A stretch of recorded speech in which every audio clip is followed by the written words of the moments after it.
대책이 나올 것 같습니다. 페드가 어쨌든 그 펀딩을 해서 지원을 한다라는 것이 이제 아마 재무부, 미국 재무부랑 합의가 된 것 같고요. 긴급하게 이제 연준과 미국 재무부가 대응할 수밖에 없는 것은 이게 전염 효과를 이제 차단해야 되지 않습니까?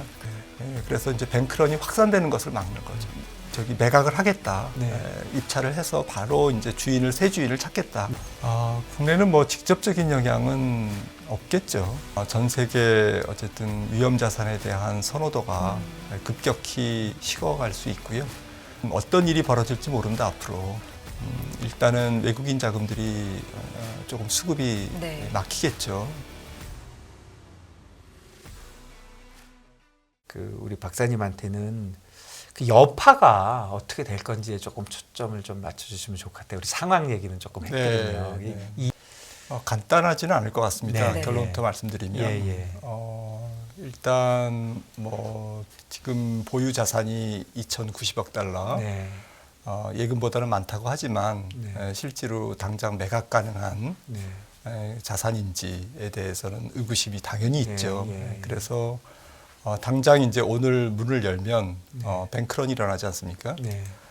그리고 뱅크런이 일어난다고 해도 뭐 아시다시피 90% 이상이 예금자법의 한도 초과 25만 달러 이상이기 때문에 대부분 이제 어쨌든 예금을 인출할 수가 없죠. 그렇죠. 문제는 다른 은행으로 번진다는 얘기죠.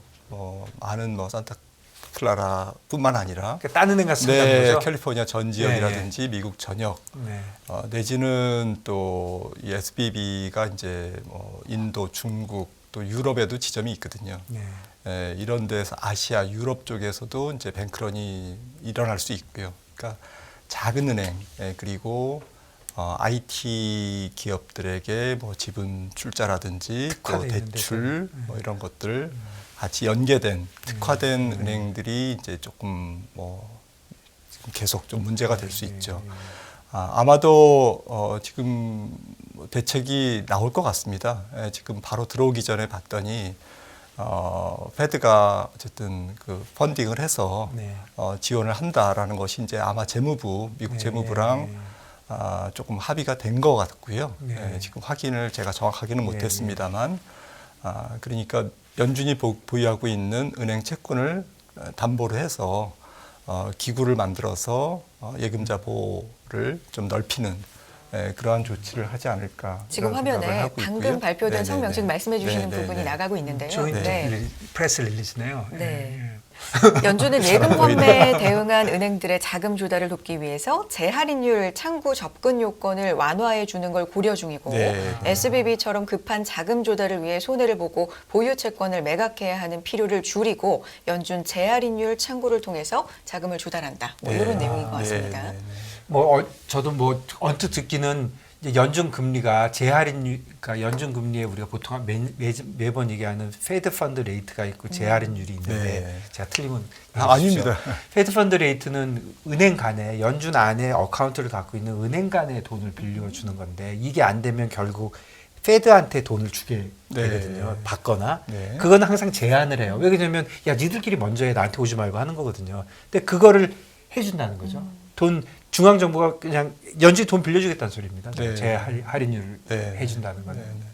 근데 저렇게 되면은 쉽게 해결되죠. 쉽게는 아니지만 일단 돈을 못 주거나 이런 사태는 조금 방지가 되는 거죠. 근데 이 사태가 사실은 저는 이런 비슷한 사태가 올 걸로 생각을 했습니다. 왜냐하면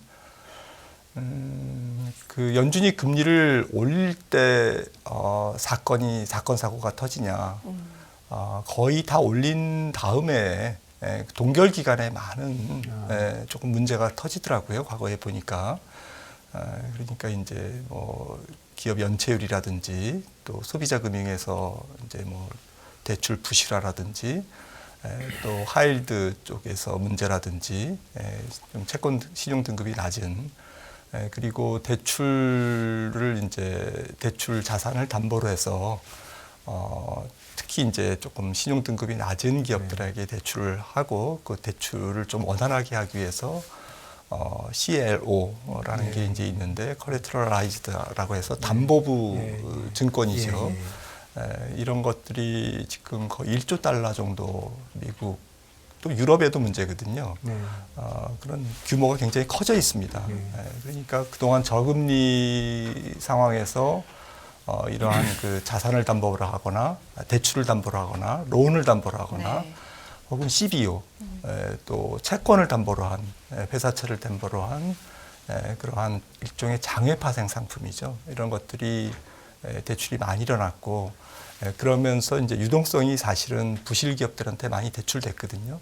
그런데 연준이 금리를 올린다는 얘기는 이제 이자율이 올라가면서 국채 금리는 뭐 조금 덜 오르거나 떨어질 수 있어도 신용 등급이 나쁜 기업들, 그러니까 크레딧물은 또 올라가지 않습니까? 그런 상태에서 경기가 안 좋으니까 조금 돈이 안 돌고, 그 다음에 이제 그런 대출을 받은 혹은 채권을 담보로 어쨌든 유동성을 지원받은 빌린 그러한 기업들이 매출이 감소하고 순이익이 감소하면 대출 상환 능력이 약해지고 이러면서 이제 연쇄적으로 조금 문제를 일으키는 거거든요. 근데 이런 문제가 연준이 금리를 올리기 시작할 때는 더 올리기 전에 빨리 대출을 좀 땡기자라고 하면서 오히려 이제 더 늘어납니다.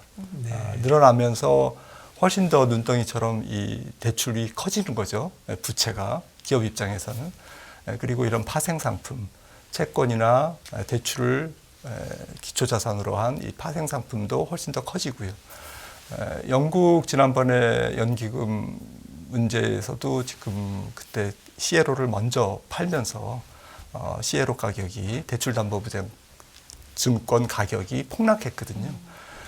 이런 가격이 폭락하면 이제 펀딩이 돈을 빌릴 수가 없고 기업들이 그러면서 자금줄이 막히고 그러니까 이제 현금 흐름이 안 좋아지면서 멀쩡한 기업들까지도 이제 재무적으로 굉장히 어려움을 겪는 이제 그런 악순환이 좀 반복되곤 합니다. 이제 이런 현상들이 결국에는 연준이 늦게 금리 인상의 시동을 걸었고 또 지난 2021년 3월부터 좀 급하게 올렸고 금리를 너무 빨리 올렸습니다. 그 후유증이 이제 SVB라는 이런 사건이 이제 일종 상징성이 있는 거죠. 그래서 지금 어쨌든 이것만 보면 그래서 이제 지금 그 긴급하게 이제 연준과 미국 재무부가 대응을 할 수밖에 없는 것은 이게 전염 효과를 이제 차단해야 되지 않습니까? 그렇죠. 그래서 지금 일단 그래서 이제 뱅크런이 확산되는 것을 막는 거죠. 결국은 이 사태 때문에 다른 데까지 다 뺄까봐. 그러니까 그래도 어쨌든 대책은 되게 빨리 하네요. 막 48시간도 안 되는데. 네, 뭐 사실 SBB가 파산한 것도 이제 문제가 터진 다음에 48시간도 안 됐지만 그걸 그냥 파산시켜버리네요, 깨끗하게. 지금 어쨌든 이 처리 방식은 그냥 파산해서 정리할 수 있는 방법도 있지만 좀 빨리 그 매각을 해서 입찰을 해서 지금 뭐 긴급 뉴스가 떴지만 긴급 매각을 하겠다. 입찰을 해서 바로 이제 새 주인을 찾겠다. 네, 그것도 뭐 오늘 아침까지만 하라고 했죠. 이제 그렇게 해서 이제 긴급하게 하고 지금 말씀하신 연준이 이제 나서고 그리고 이제 어쨌든 재무부가 지원을 해서 예금자 보호법에 적용을 안 받는 예금도 일부는 보전해 주겠다. 이게 이제 뉴스에 곧 나올 겁니다. 어느 정도의 이제 원칙이 나오겠죠. 이렇게 서두르는 이유는 말씀하셨듯이 확산되면 안 되니까. 그리고 이러한 그 금융시장의 문제가 결국에는 메인스트리트, 특히 벤처기업, 스타트업 기업, 또 많은 어쨌든 기술 기업들, 지금 SBB랑 뭐 지금 거래하는 기업들도 로블록스부터 해가지고선 나스닥에 굴지 기업들도 많거든요. 로크도 있고, 스트리밍 업체 그 뭐죠? 스포티파이도 있고 그래서 이런 벤처 기업 전체가 혹은 기술 기업 전체의 어쨌든 생태계가 지금 흔들거릴 위험이 있기 때문에 이런 부분들이 이제 결국엔 뭐 조금 금융과 또 실물 이런 것의 이제 연결고리를 차단하기 위해서는 굉장히 미국 정부가 빨리 움직일 가능성이 높습니다. 네. 네. 그래도 엄청 빨리 움직이네요. 생각보다도. 네. 우리의 영향 그게 정말 일파만파 커지면 우리뿐만이겠습니까? 전 세계가 휘청거릴 수 있어서 검은 월요일을 걱정하느라는 얘기까지도 나오고 있는데 어쨌든 우리도 걱정이 되고요. 국민연금이 이제 네. 관련이 있다는 얘기도 계속 나오니까요. 300억? 네. 어떻게 보면 큰 돈이고 어떻게 보면 작은 돈인데 300억 정도. 이런 부분 영향은 어떨까요? 국내는? 국내는 직접적인 영향은 없겠죠. 직접적인 영향은 없지만 굳이 따져보자면 전 세계 어쨌든 위험 자산에 대한 선호도가 급격히 식어갈 수 있고요. 그러니까 지금 어떤 일이 벌어질지 모른다 앞으로. 또 파생, 또 확산 이런 것들이 위험이 있기 때문에 일단은 외국인 자금들이 조금 수급이 네. 막히겠죠. 지금 또 이런 사태가 터지면 어쨌든 좀 유동화할 수 있는 네. 그 정도의 급은 아닙니다만 네. 예를 들어서 리만 사태를 좀 돌이켜 보면 사건 사고는 미국에서 터졌지만 결국에는 피해는 신흥국에서 제일 많이 그렇죠. 받았거든요. 환율의 급등이라든지 외국인 자금의 이탈이라든지 이런 문매를 맞았던 것은 일단 유동화할 수 있는 자산은 유동화해야만 된다라는 이제 그러한 그 컨센서스가 형성되면서 실제로 또 금융회사들은 유동성을 확보해야 되기 때문에 또 기업들도 마찬가지죠. 그러다 보면 우리나라가 이제 현금 인출기 비슷하게 이렇게 좀 피해를 입을 수 있는 거죠. 그래서 환율이 네. 단기적으로도 1,400원도 네. 갈 수 있다라는 전망도 있던데 그것도 네, 동의하시나요? 일시적으로는 지금 오늘 개장해야 봐야 되겠습니다만은 조금 불안정한 출발을 할 것 같고요. 외국인 수급도 이제 조금 외국인 소폭 순매도 위주로 조금 출발할 것 같습니다. 금융투자로 돈 벌기 쉽지 않으시죠? 그런데 불가능한 것도 아니죠. 글로벌 IB 트레이더의 눈으로 본 더 넓은 금융의 세계, 그들의 투자의 기술 정말 궁금하지 않으십니까? 여러분들을 응원합니다.